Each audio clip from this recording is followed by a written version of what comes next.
দিন আগে এক জঙ্গলে একটা চালাক শিয়াল বাস করত। সে সব সময় অন্য প্রাণীদের ওপর কর্তৃত্ব ফলানোর চেষ্টা করত।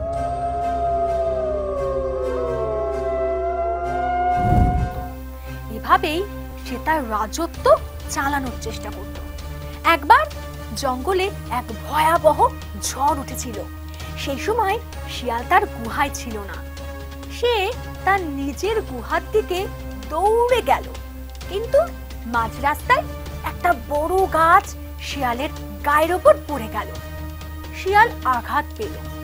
শিয়াল সেই আহত অবস্থায় কোনো রকমে নিজের গুহায় পৌঁছলো। কিছুদিন বিশ্রাম করে একসময় ভালো হয়ে উঠল, কিন্তু অনেক দিন খাবার না পাওয়ার জন্য সে বেশ দুর্বল হয়ে পড়েছিল।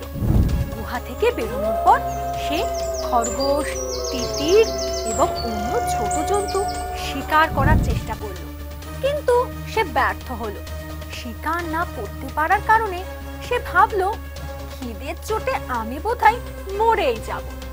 অনেকক্ষণ ভাবার পর শিয়াল এক বুদ্ধি বের করলো।